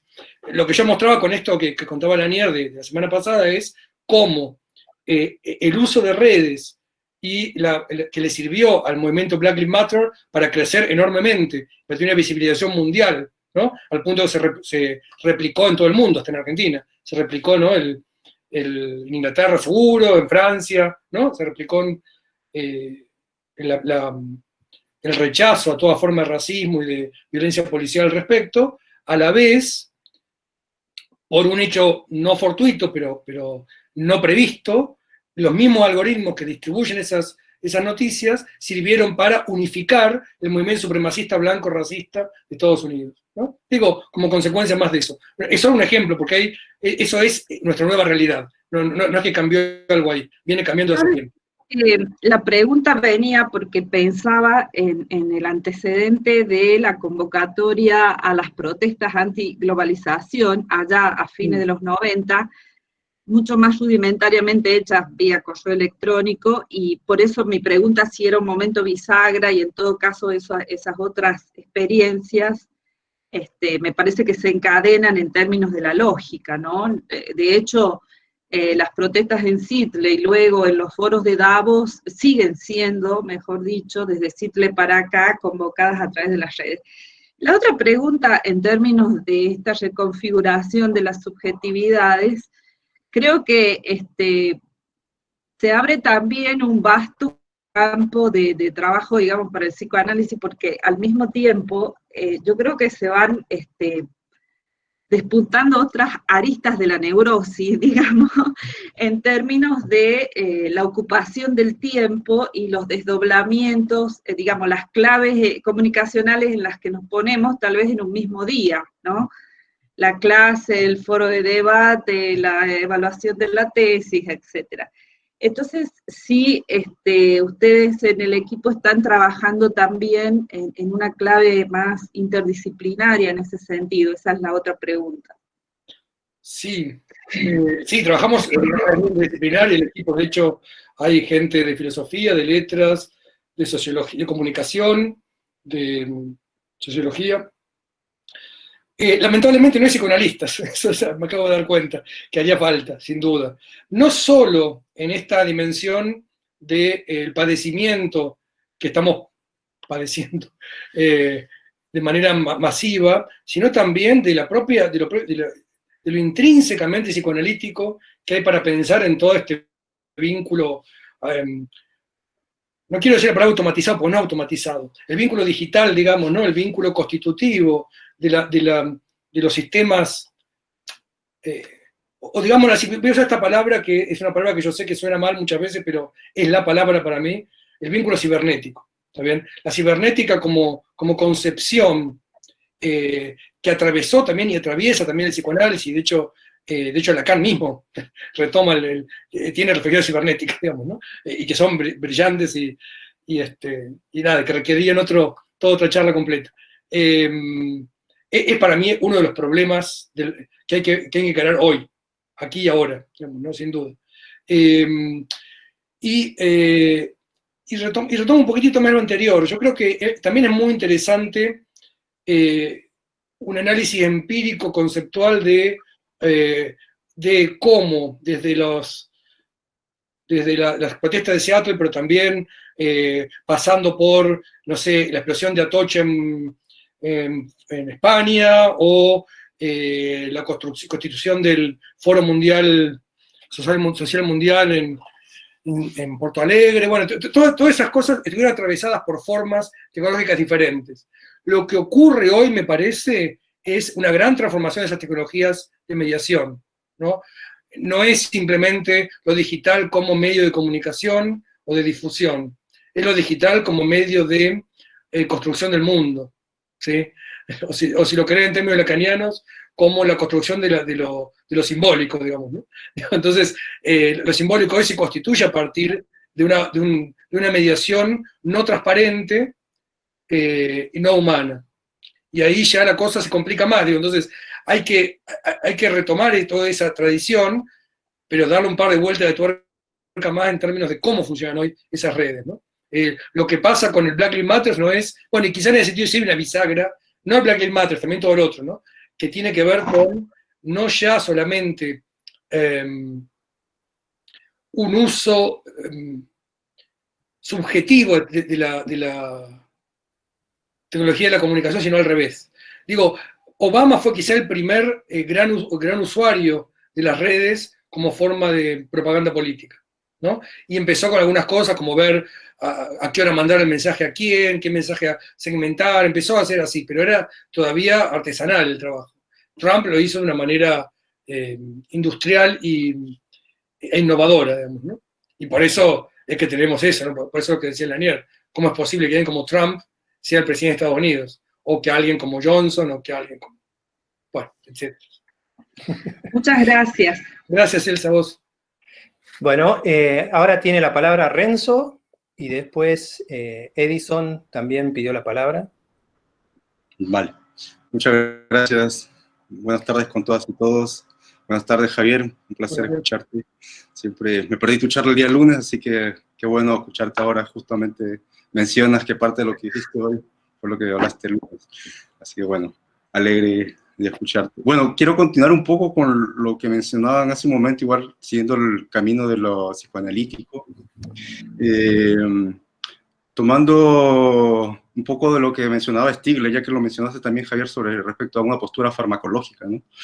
Una postura farmacológica en esta vida algoritmizada, ¿no? Respecto a, en lugar de adaptarnos, él decía, hay que adoptar, no adaptar, ¿no? Cómo adoptar y no adaptar esta nueva condición organológica, ¿no? Esta nueva condición de que ya es parte orgánica y no puede disasociarse, ¿no? Tú también siempre lo dejas muy en claro en todas tus charlas cuando dices, no puede haber uno sin el otro, ya es una cosa intrínseca, ya es algo que máquina-organismo se habla desde hace muchos años atrás. Entonces yo me pongo a pensar, ¿no?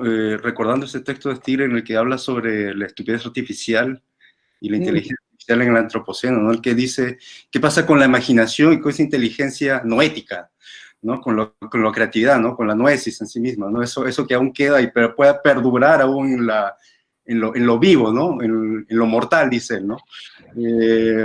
¿Cómo podemos, desde tu punto de vista, como cientista computacional, generar esta relación de noesis con no noesis, como en el aspecto creativo, ¿no? En ese aspecto de conjugar ese campo creativo que tanto Stigler también añoraba, ¿no? Ese campo que decía que debe explotarse y debe entrar en juego entre ambos, ¿no?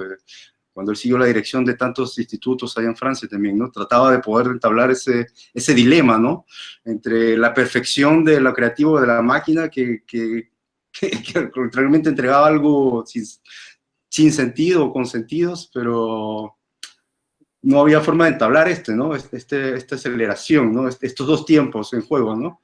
¿Tú cómo lo puedes visualizar? Sí, buenísima la pregunta. A ver, difícil la pregunta aparte, porque es el único, quizás hay un único momento donde yo disentí en alguna cosa con Stigler. En general no disiento, es muy preciso y comprende muy bien las cosas que habla, pero en algún lado habla de buscar lo incomputable. Yo creo que es innecesario eso, es innecesario.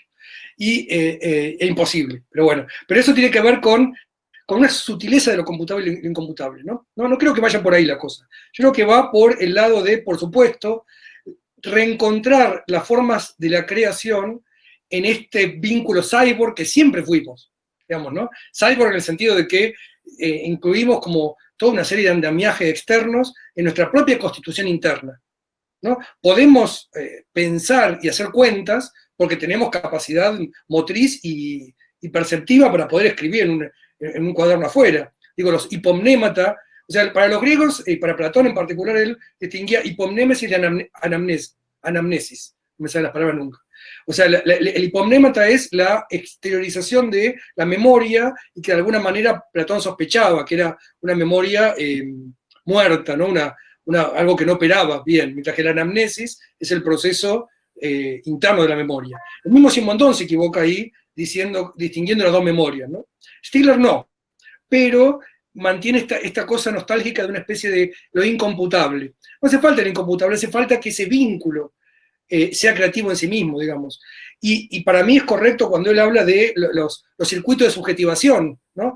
Para que el circuito no se cortocircuite el problema. El problema no es los algoritmos posibles. El problema es cuando eso cortocircuita, es decir, cuando no somos capaces de entender el sistema técnico ese y por lo tanto vincularnos de una manera creativa. Por eso, digo, esta idea de la programación que planteaba Dijkstra, que yo tomo, claro, me conviene, porque yo sé programar, pero digo, ¿no? Pero creo que más allá de eso parece que no es solo el vínculo ese, pero es un ejemplo de un vínculo no alienado y creativo. Hay un libro que le escriben a Dijkstra para los 60 años, que se llama Beauty is Our Business. Nuestro asunto es la belleza, y tiene que ver con la belleza de los programas, ¿no? Algo que Dijkstra persiguió toda su vida.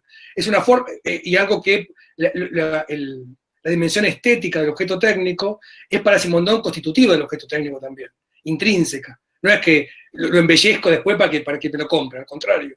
Hay una belleza intrínseca en el objeto técnico. Por ese lado, para mí, va en la nueva condición antropológica o negantropológica, va a decir Stigler. Esto último que digo de Stigler, que me parece que también va bien con eso, ¿no? Stigler va a distinguir el antropoceno y va a proponer el negantropoceno, usando la misma idea de Norbert Wiener, el cibernético original, que hablaba de negentropía. La entropía es el desorden informacional que se produce, digamos, ¿no? La pérdida de ordenamiento del mundo, ¿sí? No el orden como el orden autoritario, sino el orden como aquello que hace que el mundo funcione. El negantropoceno que lo pone Stigler es justamente vincularnos o constituirnos cronológicamente a partir de la creación como forma de evitar la entropía que el capitalismo genera en sí, ¿no? El capitalismo es entrópico, es un desperdicio de desinformación que lo único que hace es generar sujetos desindividuados, diría diría, o dividuos, como decía Deleuze, ¿no? La idea de la individualidad, es decir, la pérdida de la capacidad de comprensión y operación en el mundo. Algo que vemos todo el tiempo, digo, lo vemos, se ve en todos lados. Ahora, no desesperar, buscar, me parece, digo, ¿no? como mensaje político, buscar cómo integrar la creatividad a los propios procesos de subjetivación organológica, para mantener el neologismo. Bueno, ahora le doy, yo tengo una pregunta después si hay tiempo en relación a esto. Edison había pedido la palabra. Sí, señor, muy buenas tardes a todos Hola. desde Colombia. Bueno, con respecto al tema interesante y pues el planteamiento de mi gran duda y de pronto la percepción personal está planteado en lo siguiente. Resulta que todo el fenómeno de influir en las elecciones de los países pues surgió como un archivo secreto, es decir, fue un producto que se comercializó con muy pocas personas a precios exorbitantes. Ahora, lo que fue desde la creación del Cambridge Analytics a lo que es ahora, en donde si usted tiene una propuesta y desea desarrollarla, si quiere influir en la sociedad, si quiere de pronto cambiar la percepción de un sector, entonces es común que ahora se contrate un grupo de programadores, se cree un tipo de subbodega y entonces se dediquen, inclusive se pueden programar robots para que retuiteen, generen tweets, creen perfiles falsos y hagan tendencia a cosas que pues no son del todo relevantes, pero así es como se manejan las masas en la actualidad. Ahora, estamos ante un caso en el que primero se tenía la percepción de que se podía hacer algo, es decir, cambiar la opinión de las masas con noticias falsas, con información selectiva, enfocada y censurada de cierta forma, a precios exorbitantes. Después, la percepción de las personas que pues de cierto modo muchos se han dado cuenta que es una estafa, que se les ha vendido una estafa, pero que la misma estafa está siendo replicado por ya no solo un sector, sino por todos los sectores. Entonces, desde este punto de vista, ¿qué se nos viene? O sea, se nos viene una pelea por la mayor cantidad de recursos computacionales para influenciar la modernización de los métodos y el desarrollo de una nueva rama de la ciencia que está enfocada entonces en perfeccionar los algoritmos que cambien la percepción de las personas, o por el contrario, el que tenga más recursos va a ganar en este campo y va a seguir entonces las grandes firmas, porque lo que ha sucedido simplemente, ahora yo como firma pongo como título, mire, estuve en estas elecciones y es como cobro un poco más. Entonces, no sé, ¿qué se nos viene para el futuro desde este punto de vista? Bueno, muy buena pregunta, Edison. Y mira, no tengo una respuesta, pero sí tengo algunos ejemplos de eso. Efectivamente, eso, bueno, en Colombia es un ejemplo con el no y el sí, ¿no? Cuando, con el acuerdo de paz con la FARC, ¿no? Que fue también operado en contra. Varias cosas. Primero, yo creo que hace falta una nueva ética del discurso, desarrollar una ética del discurso, de este discurso mediatizado. Porque no, es otro discurso y tiene otras consecuencias. Y no sabemos cómo hacer eso, ¿no? ¿Qué es lo que hay que hacer y qué es lo que no hay que hacer? Es una pregunta bien difícil y bien novedosa. Ahora, esa posibilidad de influencia, por un lado, uno la disputa, también a veces la disputa, por supuesto, con mucho menos recursos. Pero eso pero siempre es así, ¿no? Siempre si uno disputa con los grandes poderes corporativos, disputa desde la inferioridad de condiciones, y a veces gana, ¿no? O a veces puede transformar la realidad desde un lugar subalterno. Eso es parte, ¿no? de la historia misma. Y lo hemos hecho también, en muchos casos. Además de ética del discurso, hace falta para mí, el desafío es entender la articulación política, tecnología digital, que no se parece en nada a los prejuicios que uno tiene, ¿no? Digo, la palabra cibernético uno la dice y todo el mundo piensa en las corporaciones y la derecha y la sociología funcionalista estadounidense. Nada más falso que eso, digamos, ¿no? Si bien es cierto que se ha recuperado ahí. El único proyecto político de la cibernética fue en el Chile de Allende, ¿no? El proyecto Cibercin. La única encarnación política real fue en un proyecto comunista, ¿no? O de socialismo a la chilena, digamos. Entonces, hay que matizar esas miradas acerca de qué significan las tecnologías en ese caso. Y por supuesto que uno disputa desde la inferioridad de condiciones y muchas veces desde la sorpresa. Pongo un ejemplo que conozco de primera mano porque estuve yo involucrado en eso. En la última elección acá en Argentina, Macri, sabemos que puso tanta plata en Facebook que le dijeron, ya está, es el máximo posible. No se puede poner más plata. ¿Ven? O sea, con esto que pusieron, o sea, para publicidad en Facebook puso todo lo que se podía. O sea, no iba a ganar más si ponía más plata. Ya pusieron todo. Desde el lado que yo era que era el otro, no teníamos ni un centavo, de hecho, nada, no había plata, casi. Era muy poca plata. Y bueno, disputamos como pudimos, trabajamos sobre distintas tecnologías digitales, armamos una red de voluntarios sobre las cuales enviamos distintos tipos, o sea, segmentamos con lo que pudimos y mandábamos mensajes y producciones que se hacían colaborativamente desde los propios militantes y las hacíamos circular. Fue poco, no contrarrestó todo, pero finalmente Macri no ganó la elección. ¿Está bien? Ellos tenían, no es determinista la política. Hay maneras de poder contrarrestar también esos efectos con política, pero con política y tecnología, ¿no? Después, por supuesto, salió bastante gente así, de los propios que ganamos esa elección, a decir estupideces, ¿no? Diciendo, ganamos con un perro, un auto y un... ¿Cómo era? Un perro, el perro de Alberto, un auto, el auto de Axi, no sé qué otra cosa. No ganaron con eso, estúpido, ganaron porque tuvimos haciendo trabajo en tecnología digital. Si lo hubieran perdido igual, hubiéramos perdido igual, ¿no?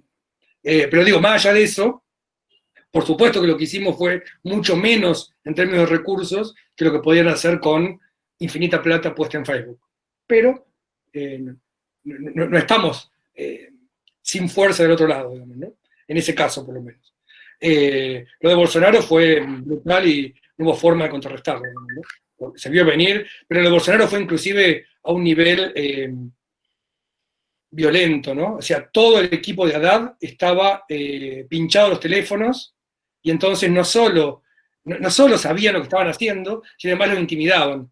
A cada uno a los que trabajaban en el equipo de prensa de Haddad, los llamaban a su casa y le decían, tu hijo es la otra hora de la escuela, cuidalo, ¿no? Cosa por el estilo. Eso ocurrió así, digo, ¿no? Pero bueno, son situaciones realmente mucho más brutales. Pero bueno, es parte espuria, si se quiere, de la disputa política también. Es decir, enfrentamos tiempos muy difíciles. Por un lado, hace falta reconstruir un conocimiento de eso, ¿no? Por otro, una ética de eso. Y por otro, haciendo se aprende también, ¿no? Hay que dar las disputas y no estamos inutilizados, tenemos capacidades propias también. Bueno, ¿alguien más tiene alguna consulta, pregunta? Hay una pregunta. ¿Se puede hacer redes sociales influyen directamente? Sí, perdón.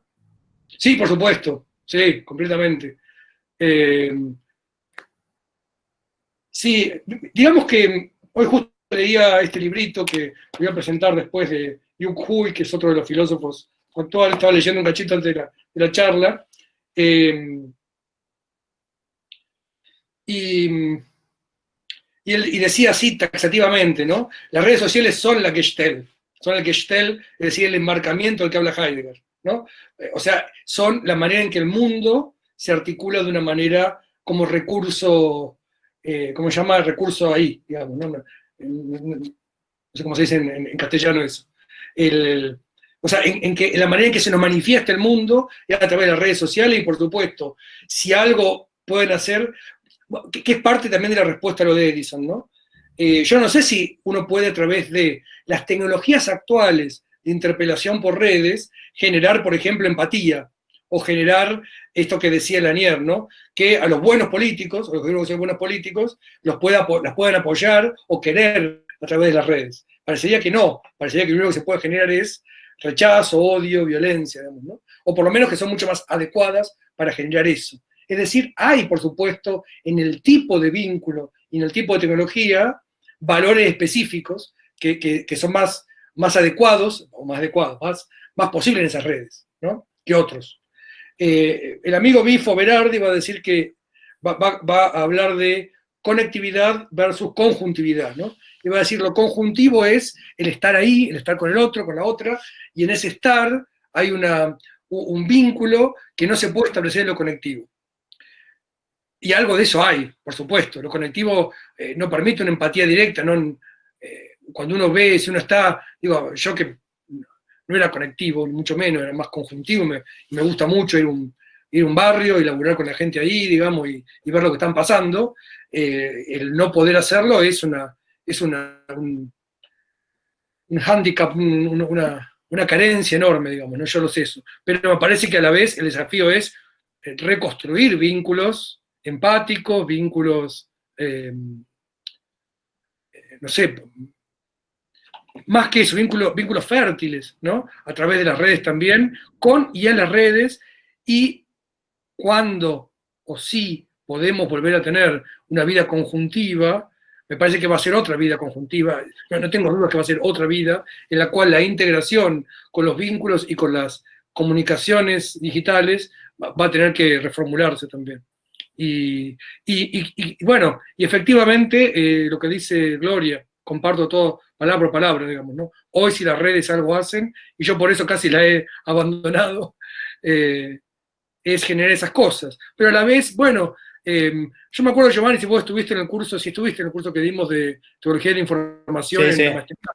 Para mí fue una experiencia muy linda, pues fue una experiencia de empatía, discusión, compartir, no sé, un curso que duró 12 encuentros de 4 horas, que eran más, porque pasaban las 4 horas y la gente se quedaba, te iban haciendo 5 horas de estar acá y de discutir, y realmente aparecieron muchas cosas ahí que tienen que ver con la vida misma, no solamente con discutir autores ni conocimiento. O sea que yo creo que es factible reconstruir esas cosas, y es un proceso que se está dando, así como se dio ese que compartimos acá entre nosotros, me parece que se está dando mucho más de eso, ¿no? El encuentro de Chile el otro día para mí fue también eso. No hubo solo discusión, sino un compartir estados de ánimo que no era ni angustia, ni aburrimiento ni tristeza, sino entusiasmo, compañerismo, saber que estábamos en, digo, esto, ¿no? Un vínculo que existía ya, pero que se fortaleció mucho de la patria grande, y compartir experiencias de distintos lugares de Latinoamérica, por lo menos. Eso es algo que, bueno, como hoy, ¿no? Me parece que son cosas que son novedades que hay que explorar y hay que aprovechar. Totalmente. ¿Alguien más tiene alguna consulta, una pregunta? Si no, pregunto yo. Bueno, lo que me quedó pendiente del comentario de Renzo tiene que ver un poco con lo que venís diciendo vos, Javier, y bueno, quizás nos sirva para cerrar. Yo venía pensando en esta idea simondoniana, digamos, de la circularidad de la comunicación, pero que en parte la comunicación, más allá de la cuestión informacional, tiene no solamente una gnosis, sino también una dimensión motivacional, ¿no? Si esa dimensión está relacionada con esto, o sea, la interferencia tecnológica está relacionada con esto que dice Stigler de que se interrumpen los procesos de transindividuación, y si esas interrupciones pueden ser recuperadas en este tipo de prácticas, digamos. Porque me parece que es algo que excede la cuestión del uso del soporte técnico.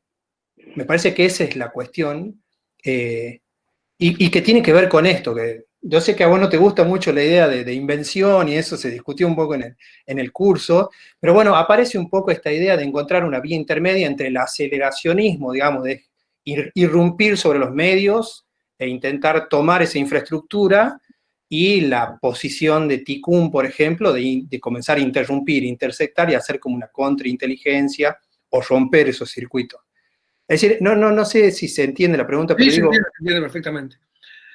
Digo algunas cosas. A mí lo que me pasa con Tikkun es un colectivo francés que escribe La hipótesis cibernética, un libro muy recomendable, donde hace una crítica lapidaria de la tecnología de la información y sobre todo de los sistemas autorregulatorios como forma de hipótesis política, ¿no?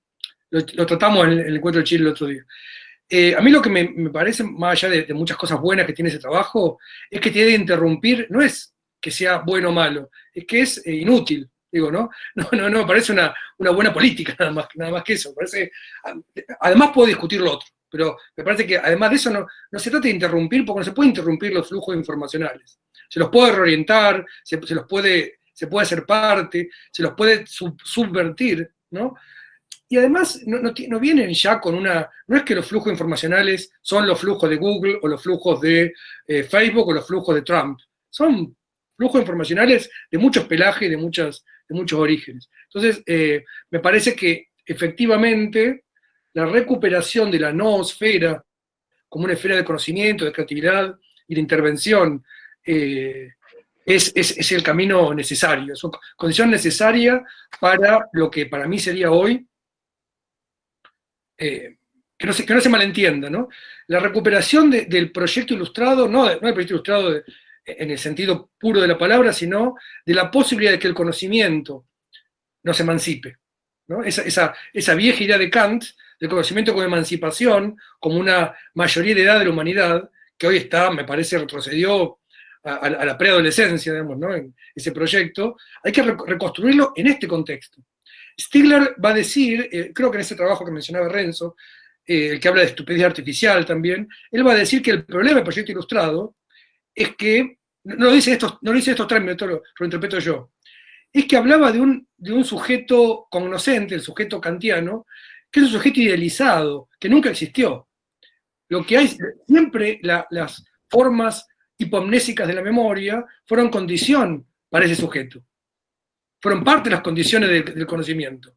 Es decir, y entonces hay que reconocer esa constitución técnica del sujeto ilustrado también, o de otro sujeto, no importa, pero de un sujeto como encarnación de un proyecto liberador, digamos, ¿no? A partir de esa condición real y no de la condición ideal que Kant planteaba, me parece. Y entonces, para mí siempre fue por ahí la cosa, y sigue siendo por ahí, pero implica partir de lo que somos, no de lo que alguien creyó que éramos, ¿no? El sujeto libre, que reflexiona consigo mismo y por lo tanto, no, siempre estuvimos atravesados por todo tipo de condicionamientos materiales de la existencia y sobre todo del pensamiento y la memoria. Bueno, pongamos eso en la balanza y esa es la hipótesis organológica. Pongamos eso como uno de los puntos a pensar. Y a pensar cómo organológicamente, porque no nos queda otra. Por eso es que es correcta la pregunta de Stigler a ver si realmente podemos pensar nuestro tiempo, ¿no? Porque lo pensamos a través de las tecnologías digitales también. Entonces, bueno, pero siempre así, siempre el barco de los argonautas, ¿no? No sé si era ese, el que van reconstruyendo a medida que está en el mar, ¿no? Uno va cambiando, estamos en el barco, ¿no? No hay salida del barco. Solo podemos irlo modificando a medida que transitamos. Y ese es nuestro predicamento, nuestro destino, ¿no? Estamos pensándonos a través de tecnologías digitales y tenemos que pensar esas tecnologías para poder pensarnos. Esa paradoja nos constituye. Bueno, si no hay más preguntas, me parece que podríamos ir cerrando. Javier tiene una reunión ahora a las 6, le vamos a dar unos minutitos para que se relaje, porque estuvo...